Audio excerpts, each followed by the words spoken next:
Makanya kalau kalian di kampung ada melihara kambing atau sapi, ya, malam-malam kalian kalau tidur jangan terlalu nyenyak, ya. Kalau jam 3 malam pas bangun langsung ke belakang lihat. Jangan-jangan di kandang sudah ada pendeta mengkristenkan sapi kalian nanti.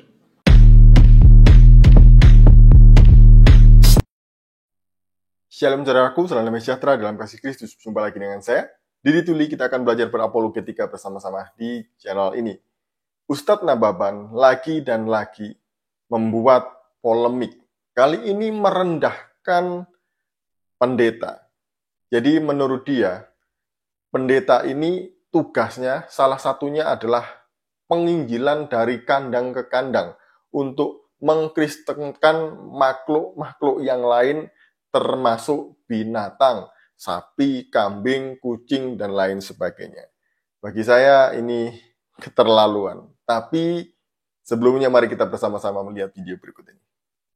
Beritakanlah Injil kepada segala makhluk. Jadi semua makhluk harus mendengarkan berita-berita Injil. Semua makhluk harus masuk Kristen. Termasuk sapi, kambing, kucing, itu harus masuk Kristen semuanya.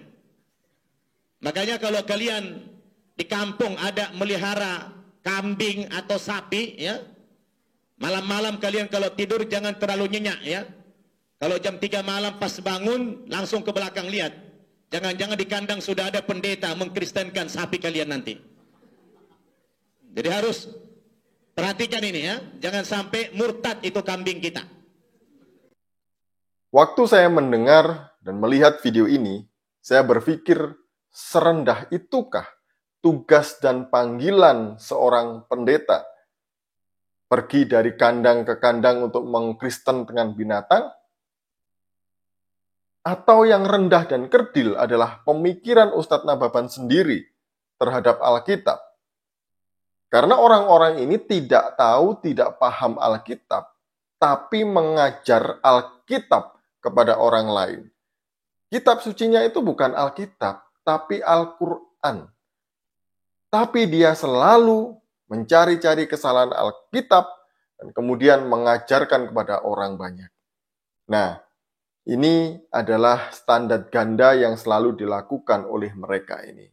Di satu sisi kita nggak boleh mengotak-atik kitab suci mereka, tapi di sisi yang lain mereka dengan bebas memperlakukan kitab suci orang lain itu dengan seenaknya, ya.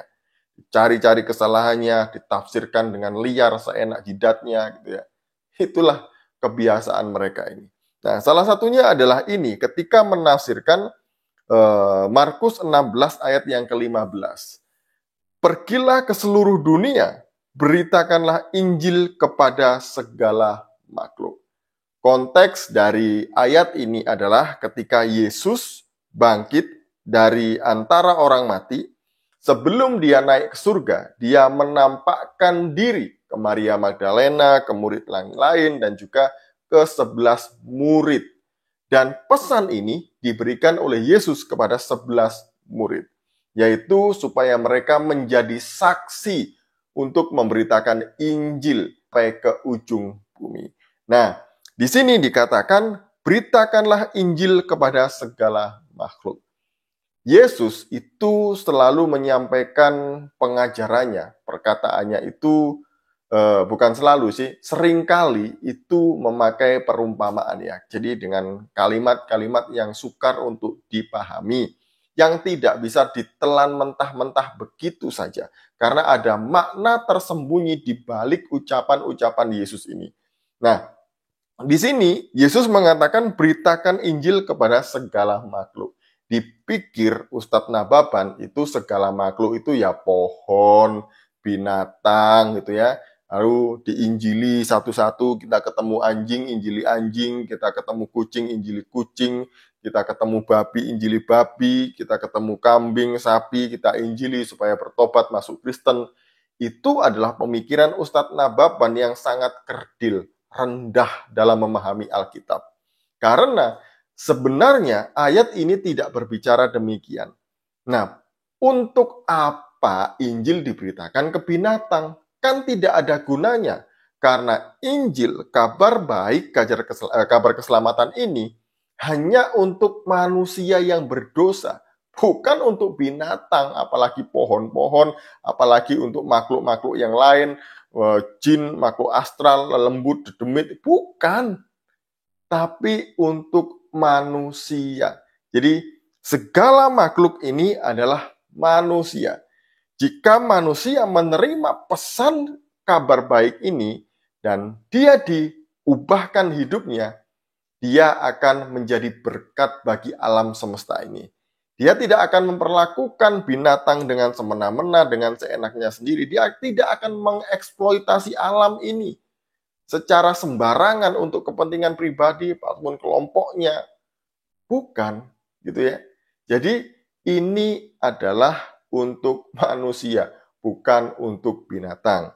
Supaya manusia ini bertobat, berbalik dari cara hidupnya yang lama, yang penuh dosa, serakah, penuh hawa nafsu, gitu ya, menjadi manusia yang diubahkan, yang hidupnya baru di dalam Kristus Yesus. Jadi memperlakukan alam semesta ini dengan adil dan benar, bukan semau-maunya sendiri. Ya kalau Alkitab bahasanya ditelan mentah-mentah, maka banyak orang yang tersesat gitu ya. Kalau orang Kristen menafsirkan Alkitab seperti Ustadz Nababan, maka akan banyak orang yang terjerumus ke jurang. Contoh, ketika ayat Alkitab Yohanes 6 ayat 53, demikian. Maka kata Yesus kepada mereka, aku berkata kepadamu sesungguhnya, jikalau kamu tidak makan daging anak manusia dan minum darahnya, kamu tidak mempunyai hidup di dalam dirimu. Ya, tidak makan daging anak manusia dan minum darahnya. Maksudnya apa? Apakah menurut Ustadz Nababan ini harus menjadi pemakan sesama begitu? Tidak kan? Ini artinya tidak demikian. Karena arti sesungguhnya adalah ini berbicara tentang iman. Kalau kamu tidak percaya kepada Yesus Kristus yang mati di atas kayu salib untuk menebus dan mengampuni dosa-dosamu, maka kamu tidak mempunyai hidup di dalam dirimu. Artinya kamu mati kekal selama-lamanya di neraka. Ini arti sesungguhnya. Jadi bukan harus menjadi makan dan minum darah manusia. Tidak seperti itu. Jadi ini hanya kiasan. Banyak kalimat-kalimat Yesus yang sulit dan sukar untuk dipahami. Apalagi bagi mereka yang tidak mencari kebenaran. Nah, cara berpikirnya kan demikian. Tidak seperti yang dipikirkan oleh Ustadz Nababan tadi.